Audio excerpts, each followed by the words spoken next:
All right, good day, everybody. This is Emar Substitute. Welcome to another edition of the original Free Kick. In this edition, we were able to attend the press conference of Atlanta United manager Gonzalo Pineda as the team prepares to host Minnesota on May 4th. We are recording this on May 2nd, the same day of said press conference. As always, to follow everything that we do, head to the mothership, the sportsinquirer.net, for premier sites and news and notes in the world of sports. You can also go to our social media platforms on Instagram, Facebook, and Twitter. Just do a search for us under Emar Substitute or Sports Inquirer, and you'll be able to find us. And finally, you can go to our platforms for audio and video content on platforms such as YouTube, SoundCloud, Spotify, and many more. Wherever you get your audio and video content, make sure you go to the Sports Inquirer or search it out, or my name, Emar Substitute, and make sure you like, share, subscribe, and approve of all of our content. We have a subscription goal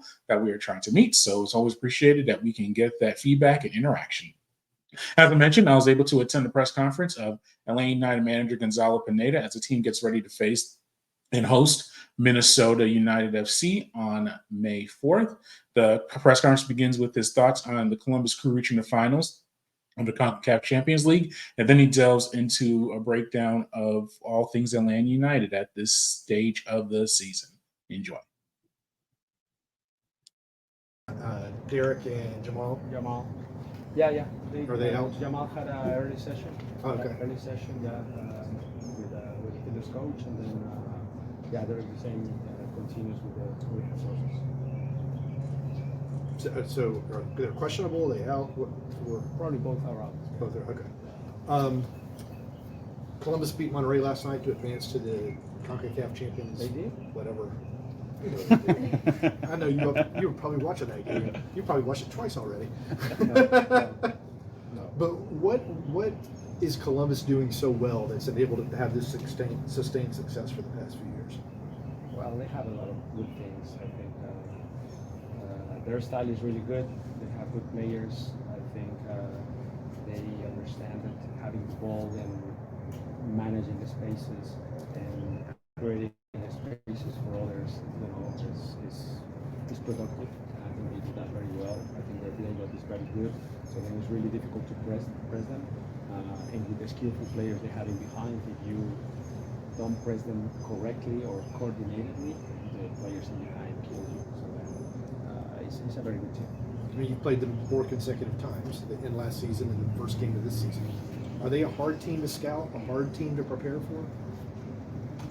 Not a hard team to scout because they are very consistent on how they play. They don't change too much. There are little things they do in their build-ups based on how the opponents press them. They adjust really well. So they build with back 3 and 2, but at times they do kind of an L, and then Amundsen as a left back goes a bit higher, and then Moreira comes closer to the sweeper. Or at times they build 3 and 3-4, and then they fix the back lines with 4 players. At times the wing back goes higher. At times the wing back comes inside. But it's based on how it's a bit based on how the opponent structure is pressing them. Yeah. So they adjust really well to that. So again, it's not really difficult to scout because by now we know them really well, but it's difficult to play against them because of that, because they are very dominant in that style. You're about to face a back 5 in Minnesota. It's a back line number that a lot of teams have trouble with, but what are y'all working on to try to break that down? Well, a couple movements, of course. I think Minnesota, under the new manager, they have used who I know, by the way, is a great guy, great coach, and I think they have used a couple of different shapes. 4-2-3-1 was the first one that I think they've been very consistent since last couple of years. But then they shift to back 5. 5-2-3, 5-3-2. The last game they came with 2 different shapes, one in the first half, one in the second half. Depends on the availability of players. The new Korean kid, I don't want to mispronounce his name, so he's back. They might have a couple absences there. Hassani Dodson might be out, and then the center back in Arriaga could be out also. So I think there are some questions in their lineup, but we have watched all the games, and then we are prepared tactically for whatever lineup and structure they present. So with that saying, I think it's about within our principles and how we play, how we can balance the back line, and how we can make sure that we create enough chances to have, to put our attacking players in front of the ball many times. So we're specifically today we worked a lot on that. I wanted to ask about rest defense against teams that use wingbacks or back five. Against Cincinnati, it seemed like there were moments where giveaways led to opportunities to switch the ball out wide and people in a whole lot of space. What are the issues there, and how do you correct it? I think it depends on how they play the back fives. For example, Columbus, Cincinnati, there are two teams that are playing. Even Toronto, they're playing with two almost wingers as wingbacks, and then they are more aggressive. So it's almost like a back three on the back, and then on the shift over they finish with a back four. But on the strong side of the ball, the wing back is so high, and at times the opposite side wing back is half and half. So then the transition moments are dangerous. Against teams that the back five is a back five and they defend like back five, at times there is a lot of space for the wing backs to run forward to create a transition moment. So it depends on how they play. Certainly Rosales, the left wing back, it can be one that can be dangerous in that transition moment. At times in certain games he goes half and half, especially against Charlotte. I watched a couple of clips where he was too aggressive and at times he moved almost four and he has a four midfielder and 4-4-1-1 kind of, but it's because he's aggressive in there and then in transition in the ball he's pretty good. So we are protected on that. I think we work on that. But the rest in attack, it can be different ways. Sometimes this transition moment is for me the awareness of where is the danger, where are the spaces, and but at the same time how we can make the field even more compact. So as many other coaches say, like defending is about a space. It's about if I'm 1v1 against someone fast and big space, I'm going to lose. But if I'm 1v1 against a guy that is 5-6 yards around me, I can have some chance to beat him because I'm not exposed. So that's kind of the idea of when we are in the active defending, how we can make sure that the field is a bit shorter because we are compact as a team. So a lot of that comes with training and ideas on who's going to be the danger in transition. Y'all are allowing more shots this year, but the quality of those shots, based on the XG, is way down. Can you explain why that is? Yes. Well, we change a little bit on how we are defending. A couple tactical shifts based on the personnel we have, a couple maybe also principal shifts that we did. In the past we've been probably a bit more aggressive in the pressing high, but then we are a bit more exposed in the back. I think this year one big emphasis has been on the recovery runs, especially the wingers. And if you see in the data, if you check the data, the defensive actions and the distances we're covering at high intensity and the defensive actions is way higher than last year. And that for me tells me what I see on the field is correct, that our recovery runs are good, we are compact, maybe in a low block when we are exposed, and then therefore there's more numbers in front of the ball when they are shooting.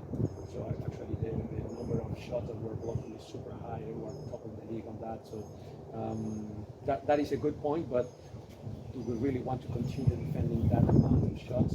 Maybe not, so that's how we can make little improvements on that, without saying we're the team with less goals in the league, so against. So, maybe this is what suits the team, and then in transition we can have more space. It can be, so those are the little adjustments that we have to make as a team where we want to be, but we are in a good foundation in my opinion, because we are organized, we're compact, we're willing to do the effort, we're willing to sacrifice our bodies in front of the ball to save our goal.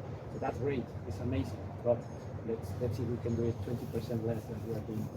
Gonzalo, Thiago's his goal and assist numbers are down this year from where they were last year. And of course, last year he had some just outrageous goals that you can't really account for that are going to happen. But from your perspective, is there a reason why those might be lesser? Is he playing deeper? Are teams kind of trying to nullify the impact that he can make on a game? Or is there anything you're noticing with his performance, or is it just, are you getting what you want out of him and it's just for whatever reason those goal numbers aren't there? Well, I would like to say a couple of things, and I don't want this to give Thiago the excuse, but the kid didn't have enough time.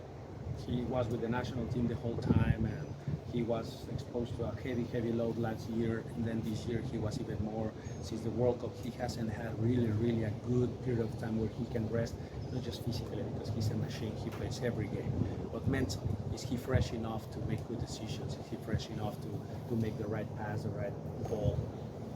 I don't know. It's hard to prove, right? Mm-hmm. But I think that takes a bit on that. And with that saying, the kid is showing a lot of willingness to do the right things. He's chasing and pressing from the use. You can see how much he's running defensively for the team, how his reactions are way better. And then in attack, I think he's producing very good passes. It's just we're not finishing some of those at times, right? So in the last game, he put a fantastic cross for Daniel and a great save by the goalkeeper. And that could have been another assist. The one he put in New York City to Derek Etienne, and we missed, right? So a couple of those have happened that we are not scoring the passes that he's putting, but he's doing the right things. And at times, when he's in front of goal, yes, a couple of the shots he has taken haven't been precise, and yeah, he can improve on that side. But I think he's on the right path to get back to a good production for the team. Is he frustrated by it? Do you sense that, or do you have to try to keep him kind of level-headed about it all? I don't see that he's frustrated. I can see a kid that is motivated and willing to do all the right things. And I think people in football, professional football, coaches, especially soccer players, we have to be specialists at dealing with frustrations. We go through frustrations the whole career. You go through wins, losses, ties. Tying at home is frustrating. Not scoring a goal is frustrating. Missing a penalty is frustrating. Missing a pass in the game is frustrating. And how we deal with that every 20 seconds, we're dealing with things that can be frustrating. And the reactions to that is something that we players and coaches, we need to be experts at dealing with that and overcome that frustration. So I think the kid is one of those that deals very well with frustration, with adversity, and you don't see him stressed, you don't see him frustrated very often, and I don't see him frustrated at this moment. I think he understands that, Gigi's back and Gigi can score some goals, and Daniel has scored some goals, and Jamal is scoring some. So we have players that can finish the plays that he makes, and we have a whole attacking group that when he's sharp, when he's in the right mood, in the right vibe, can unbalance anyone. So I think he knows that the time is coming and we're going to have success. Following up on that, he said he wants to try to go to the Olympics, try to play in Copa America, so they're not getting any time off anytime soon. Have you all thought about just telling him, take this week off, we need you fresh for later in the season? Yeah, we have to win, but yeah, we have that in our minds. Maybe for him, maybe for Caleb still, he's another one. So yeah, we're thinking about a few players like that, but the most important thing is he plays against Minnesota. Right. After that, we will see. All right. Yes. When you have players that come from different backgrounds and speak different languages, what do you guys as coaches do to help with the team bonding and help bring those guys together?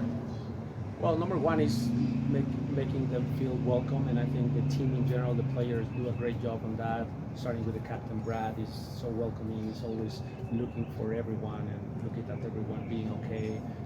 So the system in general is pretty good. So actually, I don't have to put way more thought on that because the players do a great job on that. The club do a great job on that, whether it's English lessons, whether it's adapting them to the system in America, especially when they come from other continents. First experience in America can be way different.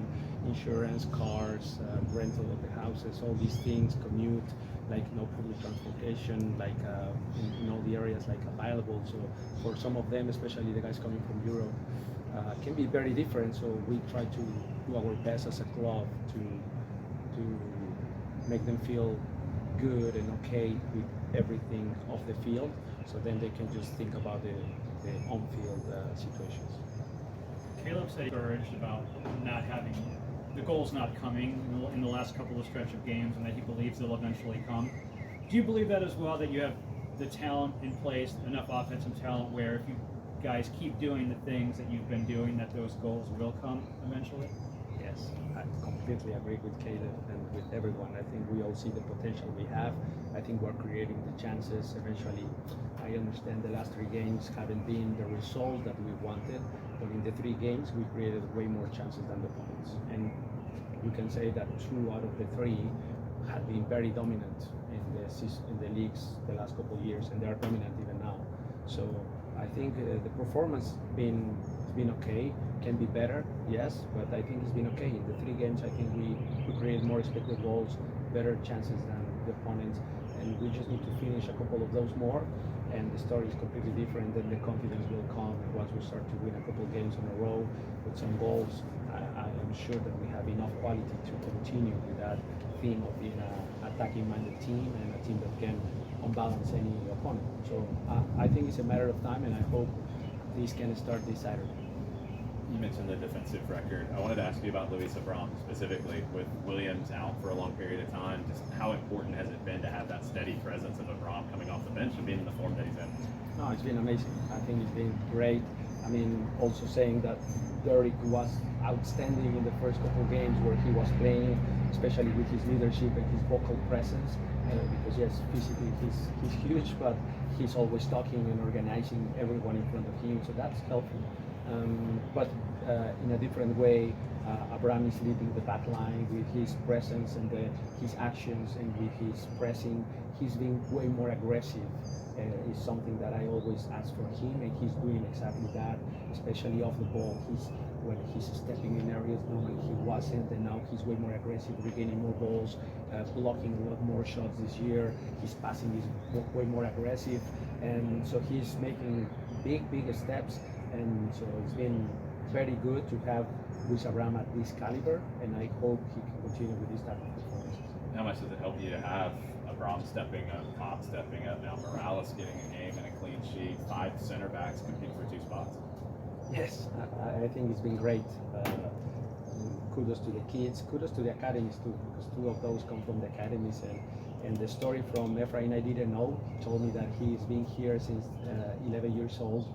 And I saw a couple of the pictures. It's amazing because those kids, when you are here using the Atlanta badge on your chest for 8, 9 years, you are in love with the team, and you play with love and with passion there. And that's what the friend did. He played with a lot of love for the club and passion for the club, and we want that. So the kids, the academies, kudos to all the coaches there, because they are at times not highlighted by anyone, but the coaches in the academies are always quiet and always willing to work with 25, 26 players in the afternoons, in the sun, in turf. There's no cameras there watching them, and they do a great job preparing new generations of footballers for everyone here. So kudos to all the academy coaches that are doing a great job here in Atlanta, and we really appreciate their work. And the reward is having 2 out of the 5 center backs coming from our own academies, and those 2 kids doing amazing. So I hope that can continue. Could be. Let's see. I think right now Estian is very close to be back 100%. I mean, he's back, but it's been a while, so we need him to catch up a little bit. And probably I have the luxury to delay a little bit the decision to bring him back because of how Noah is doing. But then we will see. Let's see how Estian is back and how the experience start to manifest itself, and then I can start to make decisions. But I think Noah stepping up at this level is just good, because now gives us option. At times, do we need a back 5? That could be another option. Derek Williams with Abraham, competition there, both making each other better. Noah and Estian making each other better now. Efrain pushing Noah too a little bit. I think it's good. And then I have to make decisions. Yes, only 2 can start at times, and I have to try to pick the best 2 for that game. So characteristics: do I need a tall presence there with Estian against a tall center forward? Do I need a kid that is faster and shorter and good on the ball, or a back 5? Maybe Noah is the answer. The same with Derek and Abraham. So I think it's been a good thing to have those 5 center backs in a good caliber.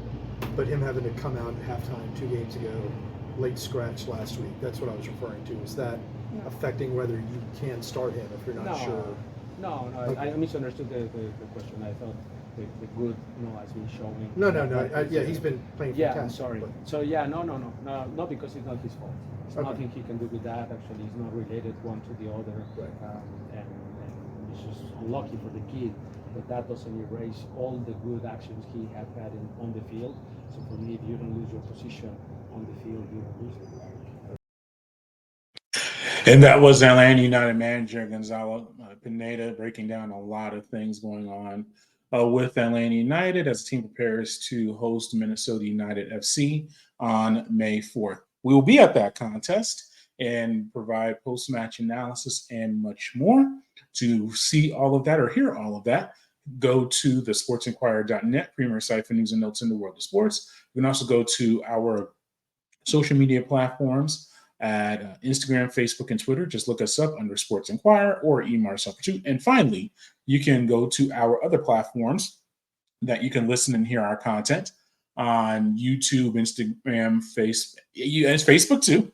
But YouTube, but the main ones are YouTube, Spotify, and many, many more. So once again, thank you for listening and watching this latest edition of the original Free Kick. Until next time, good fight, good night, and be safe.